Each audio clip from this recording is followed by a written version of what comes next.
Hello বন্ধুরা, good evening. তো আমি মোমোর রেসিপি নিয়ে চলে এসেছি। তোমরা পুরো ভিডিওটাই দেখো আর আমার সঙ্গে থেকো। তো আমি মাংসগুলো মিক্সির মধ্যে দিয়ে কিমা করে নিয়েছি। নেয়ার পরে এই মাংসর মধ্যে আমি পেঁয়াজ কুচি, ধনেপাতা কুচানো, রসুন, আদা, নুন, লঙ্কা কুচানো আর গোলমরিচের গুঁড়ো, সাদা তেল, ভিনিগার, সোয়া সস এটা দিয়ে আমি সুন্দর করে মেখে নেব। তো এই যে সাদা তেল দিয়ে দিলাম। এবার এর মধ্যে দেব ভিনিগার দেব। ভিনিগারটা দিলে মাংসটা একটু নরম হবে, তার জন্য ভিনিগারটা দিয়ে দিলাম। এবার আমি গোলমরিচের গুঁড়ো দেব, সোয়া সস দেব আর পেঁয়াজ কুচিয়ে নিয়েছি সেটা দেব, ধনেপাতা কুচানো, লঙ্কা কুচানো, আদা রসুন কুচানো, নুন দিয়ে আর গোলমরিচের গুঁড়ো দিয়ে আমি সুন্দর করে এটা মাংসটা মেখে নেব। মাখার পরে আমি ময়দাটা ময়ম দেব।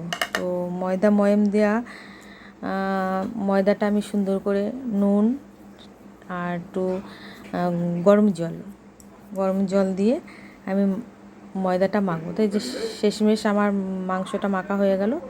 এটা আমি ঢাকা দিয়ে রেখে দেবো। আমার হাতে টাইম নেই, তোমাদের হাতে টাইম থাকলে তোমরা একটু টাইম নিয়ে করবে। টাইম নিয়ে করলে সুন্দর হয়, মুখে পড়ে না। আমার হাতে টাইম ছিল না বলে মুখে পড়ছিল, তা খারাপ লাগেনি, খেতে ভালোই লেগেছিলো। ময়দাটা আমি গরম জল দিয়ে নুন সাদা তেল দিয়ে আমি মেখে নিয়েছি। ময়দাটা অন্যরকমভাবে মাখার ইচ্ছা ছিল, কিন্তু আমার টাইম ছিল না বলে আমি পারলাম না। আর লেচিগুলো আমি ছোট ছোট করে কেটে আমি রুটির আকারে বেলে নিয়েছি।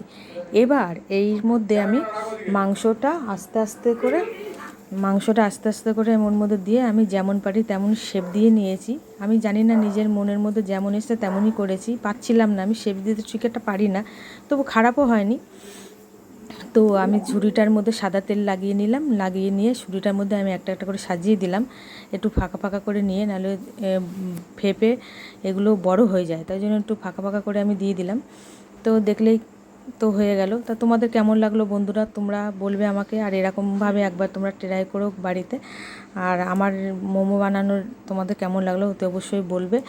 আর আমার হাতে সময় ছিল না, আমি স্যুপটা বানাতে পারিনি। আগামী দিন স্যুপ বানিয়ে দেখিয়ে দেবো বন্ধুরা।